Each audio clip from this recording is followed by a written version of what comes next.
5 years from now, in my future classroom, I hope to have humor be a center part of the class, which is why I have pictured Jerry Seinfeld and Michael Cera, both two very humorous people.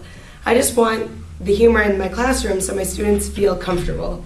And what is a huge thing about being a high school teacher is you actually have to have your students want to come to class and want to be in school, because so much can happen where they're distracted or going to drop out and this and that. So if you have that one classroom where they like going to, it'll help get them there for the whole day, and I think that's really important. I have hands. I think hands-on learning is very important. Students learn by doing, and as an English teacher, I want my students to be writing every day, I want my students to be reading every day, and I want them to be analyzing literature every day, not just reverberating back what I'm telling them. And I want them to come up with creative ideas on their own. And also, I have painted fingernails to represent art. I couldn't find any artists. But I have the painted fingernails and I have musicians. I want my students to be able to express what they're feeling about what they're reading in whatever way is most comfortable for them. So if they want to write a song about a book that they read, that's great, and I want my students to be doing that.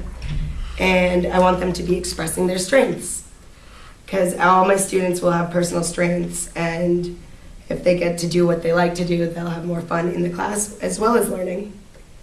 I want routine in my classroom, like Wong has suggested, which some of us have read. But it's not such a steady routine that there's no excitement in the class. For instance, I would love to start every day off with 15 or 20 minutes of journal writing. That would be a great routine. Right when you walk in, the students are writing right off the bat. They know what they're doing. But then after that, have excitement and movement and a dynamic class, which is also why I have some yoga on here. I want my students to be moving.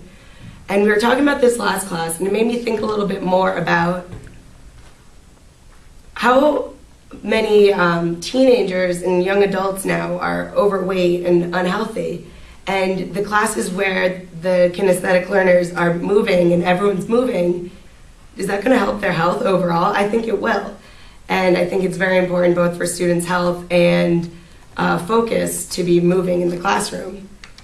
I also have a snowboarder here hitting a really big jump. I want students to be challenged every day in my class, because if they're not being challenged, then quite frankly, they'll probably be bored and disinterested, which is also why I have some goals for them. So that's what I want my class to be like in the future, 5 years from now. And to finish, I have a quote saying that education is not the filling of a bucket, but the lighting of a fire. And students need to not just learn facts and information, they need to be inspired to want to learn, and I want to inspire my students to want to learn and be creative thinkers.